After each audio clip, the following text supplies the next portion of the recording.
Is there someone out there?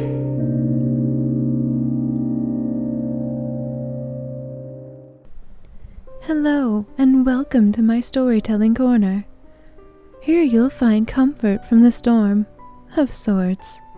I wanted to bring you some fascinating and scary stories from around Reddit. I would like to thank the people who answered the call, for without your entries this video would not be possible. Sit back and relax while we go over some true tales. Enjoy!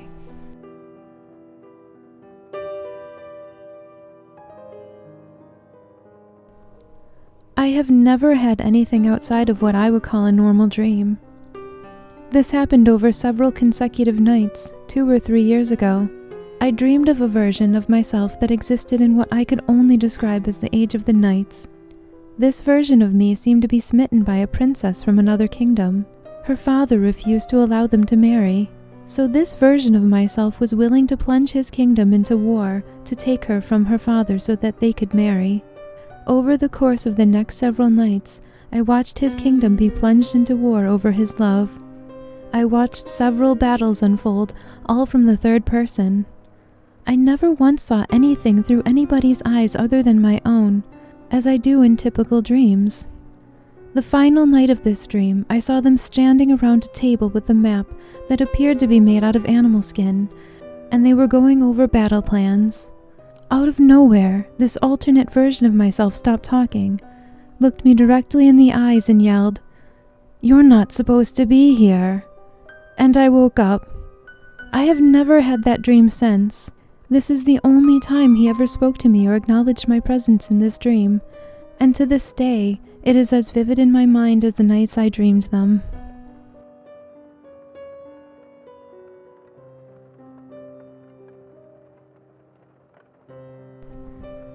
I'll start off by saying that I've experienced strange happenings throughout my entire life.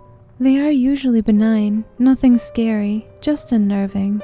Here's a list of past experiences I would like to get out into the open because if I'm being honest, they seem to be starting to happen again.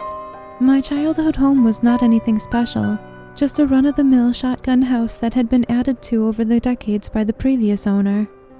Throughout the time we lived there at that location, there was always the feeling of being watched, like someone was looking through the windows at you, all the time.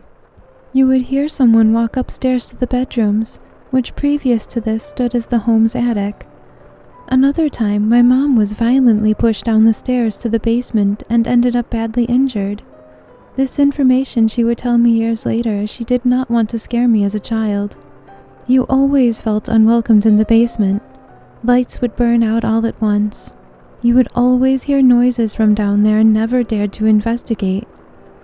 The animals that stayed, as we had many that had run away, would never go upstairs or downstairs.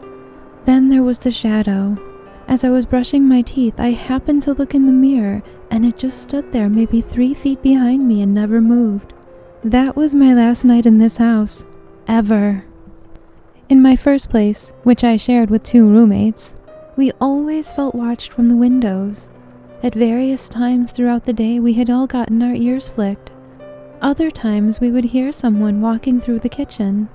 Even my cat succumbed to the paranoia, as they wouldn't just walk down the stairs as much as they would take the 7-foot leap from the banister to the floor below.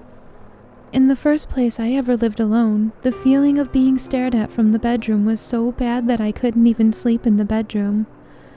Anyone who came over would ask me to close the door since they felt uncomfortable with it open. My TV, stereo, and computer would turn on by themselves. One time, when some of my more skeptical friends came to visit, they locked their dog in the bedroom in question because they did not believe in the hauntings.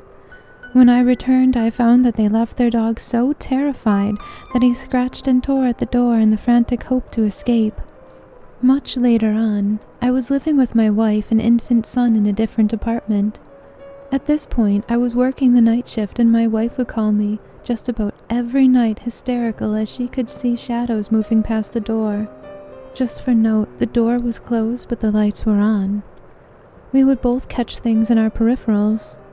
There was a long period when I didn't experience much except for a few vivid dreams and a single night of waking up in the middle of the night too terrified to open my eyes. Cut to the present. I've lived in the same house for 9 years with nothing out of the ordinary happening until recently. I've started hearing someone walking around at night. I've been hearing my name called in my wife's voice when she's not home. My dog is terrified to leave our bedroom at night. The feeling of being watched is back. I have to apologize for the rambling and bad grammar. I'm typing this late at night, listening to the walking. I needed to vent and ask for options. I'm at my wit's end.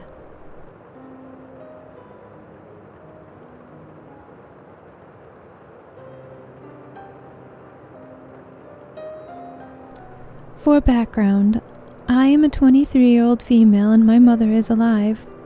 Despite this, she hasn't been present in my life for quite some time, as when I was 10 she relocated to Florida, leaving me and my little sister to live with our father and stepmother, which to be honest did not make for an easy childhood. We were in contact with one another, though due to near constant conflicts between us, we did not have the greatest of relationships. I have been riding horses my entire lifetime, and for the record, I do have a good seat, which will come in handy later. When I was 15, there had been an accident during a riding session with one of my horses. I have no idea why, but the horse reared and flipped on top of me, or so I have been told. For those who do not know what rearing is, it is when they stand up on their hind legs. At the time, I was knocked unconscious about halfway up, so I don't have the best recollection of this part of the incident. While I was unconscious, I had an amazingly vivid dream. Now, normally I don't dream much, and if I do, I don't remember them.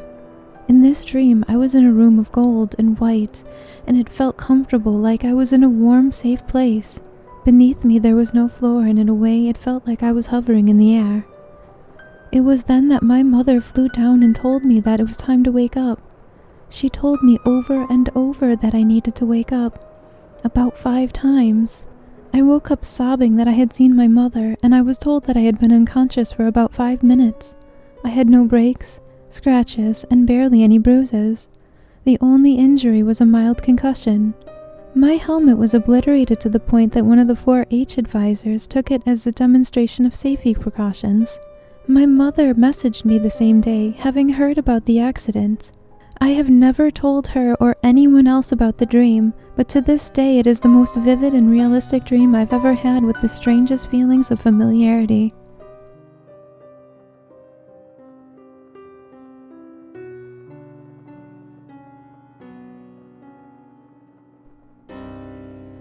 As a kid, I went to a school that was renowned for being haunted.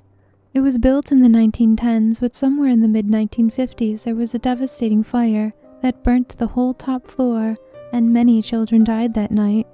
They rebuilt the building without the top floor, making it a 2-story building with a really creepy basement. I have a few stories to share about this school. First, there was always an eerie feeling about the school. If I was walking around alone, I felt like I was always being watched. The wall on the staircase was filled with paintings of children that former students have painted. These paintings took up 3 floors of the staircases. Every time my friends and I passed by these paintings, we would find something different. A soccer ball that was never there, a girl with a flower that was never there, and so on. One day we decided to take note of specific things to see if they were the same the next day. This was the time of no phones, so no pictures. One note that we took was one girl in the paintings was smiling and looking towards the right at her friends with a flower. The next day the girl was looking straight, directly at us with no smile. We then avoided that staircase at all costs. The school had a boiler room that you could peek into from the outside, but we weren't allowed inside. Sometimes at recess, when we were playing around in that area, we would see white apparitions dart around inside. When we would look through the window, nothing would be there. Being kids, we were a bit curious though. One day we were having an event after school and decided to go up to the boiler room and try to open it. Bravely, since our parents were in the gymnasium next to it. When we turned the knob, it was locked, so we knocked on it. 3 times to be exact. Immediately we got 3 knocks back from the other side, and the doorknob started rattling like it was going to open. We all ran for the gymnasium and never looked back. This story is also about the boiler room, and it may sound absolutely crazy, but I swear it's true, and one of the craziest things that happened to me. Once when I peeked in from the outside, I saw a huge pipe in the middle of the wall, extending into the abyss. At the edge of the pipe was a girl's body just laying there, presumably dead. I told my friends to look, but by the time they peeked in, it was gone. For about a month from that day, I kept having nightmares about the girl in black. Black hair, pale skin, begging me to help her. It was always the same dream, and when I asked her what she needed help from, the dream would end before she could tell me. Creepy. This is a story I heard from the janitors who spend all night at the school. They were in the janitor's office, in the basement, one night just chatting and having some snacks when they heard kids laughing. It gradually got louder and they started hearing multiple kids laughing, balls bouncing, playing around, etc. They went into the gymnasium where the sounds were coming from, and they immediately stopped. They found one singular ball in the middle of the gym, and it rolled over to them. Anyways, they eventually broke down the school, and now they've built houses on the lot. Thank you for listening.